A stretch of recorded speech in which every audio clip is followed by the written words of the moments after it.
नमस्कार प्रेक्षक हो, सिटी न्यूज मध्ये तुमच्या सगळ्यांचं स्वागत आहे। तुम्हाला माहिती आहे की सध्या विधानसभा सार्वत्रिक निवडणूक 2024 ची रणधुमाळी चालू आहे। एकंदरीत सगळं निवडणुकीचं वातावरण आहे, निवडणुकीचं वारं वाहते आहे।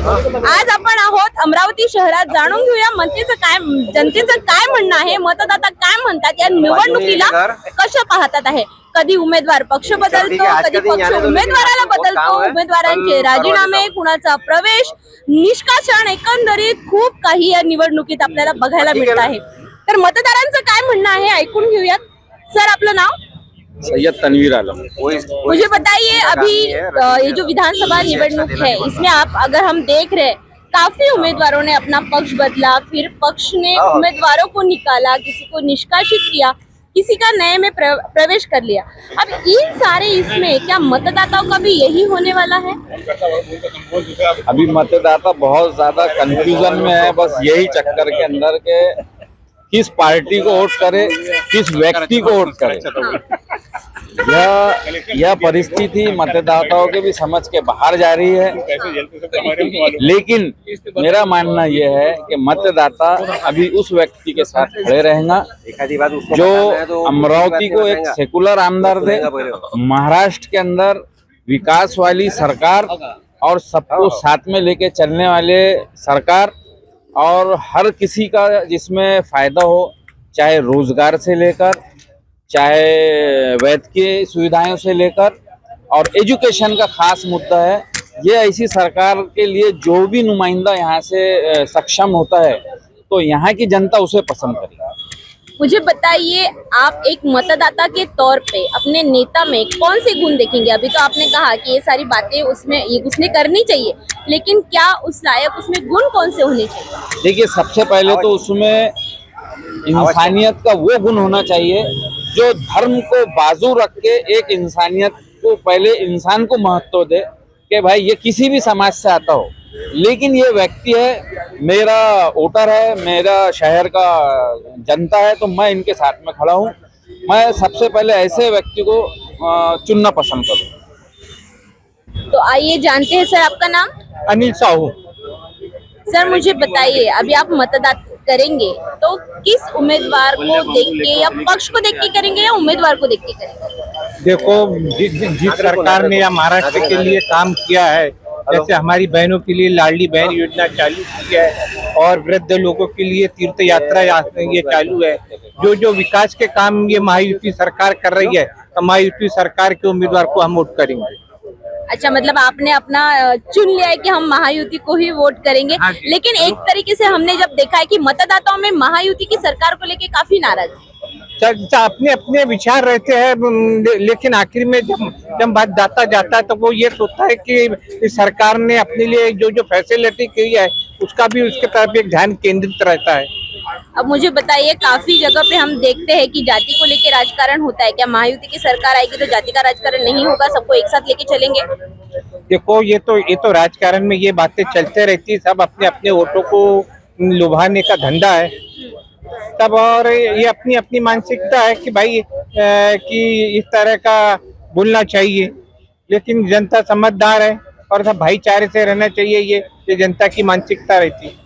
हर किसी का राजकारण का एक तरीका है, लेकिन जब जाति का राजकारण होता है उसमें पिसती आम जनता है, और आम जनता ही सबसे बड़ा मतदाता है। इसमें मतदाता का सोचना कहाँ है?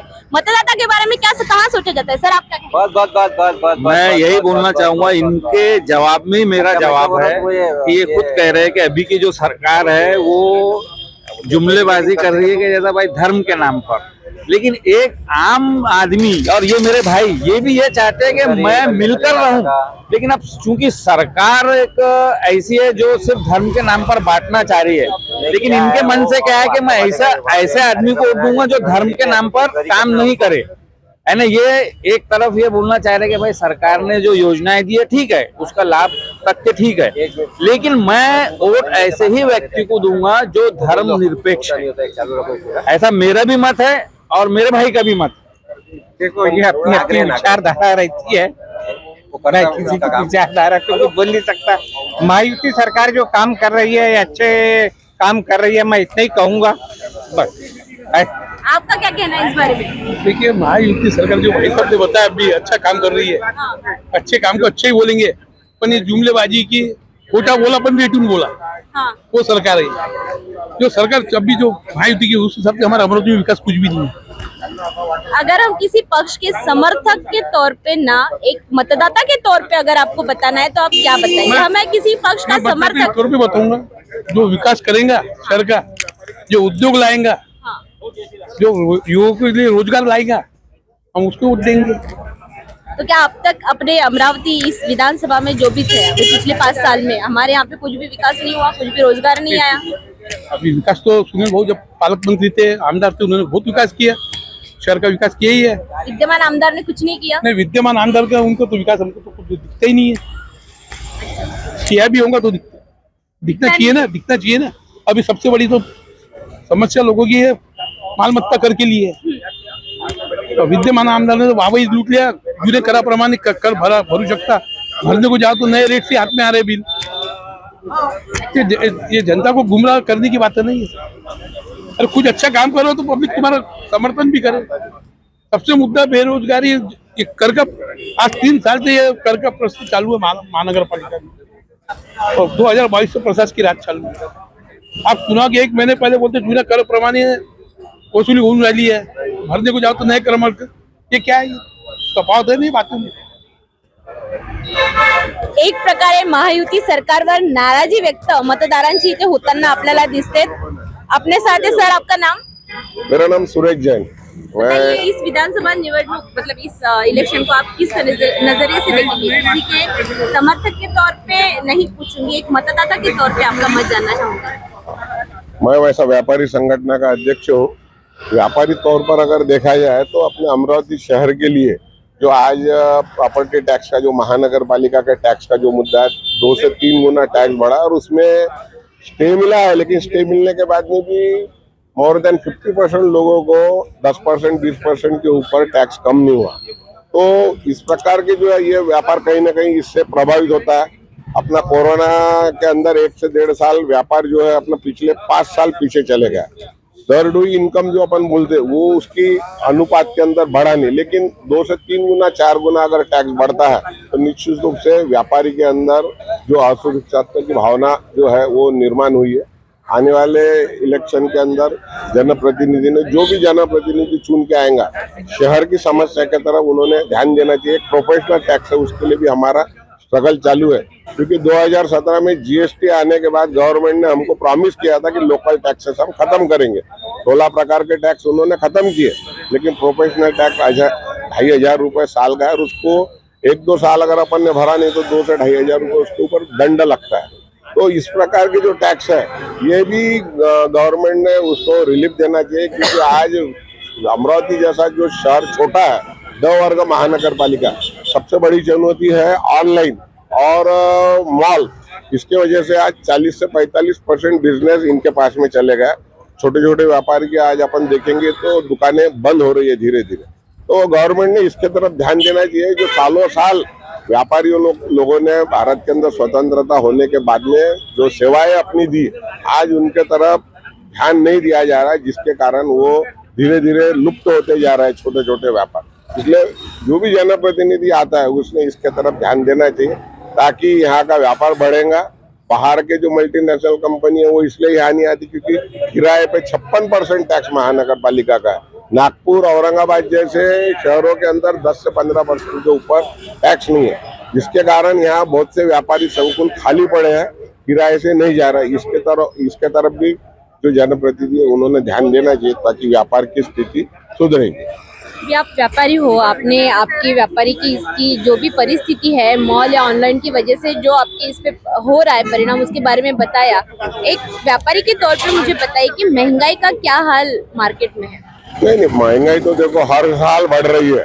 सरकार कोई भी आओ, महंगाई आ रही है। अपने इंडिया में नहीं, आजू बाजू के कंट्री के अंदर भी अगर अपन देखेंगे तो महंगाई तो निश्चित रूप से बढ़ रही है, लेकिन उसको किस हद तक अपन कंट्रोल कर सकते हैं। सरकार की जो पॉलिसी है वो कुछ हद तक अगर पॉलिसी अगर बेटर रही तो निश्चित रूप से महंगाई के ऊपर काबू पाया जा सकता है। महंगाई बहुत ज्यादा बढ़ी है, साधारण आदमी जो है उसका जीना मुश्किल हो गया है। महंगाई की तरफ और बेरोजगारी, ये दो मुद्दे हैं जिससे जनता त्रस्त है।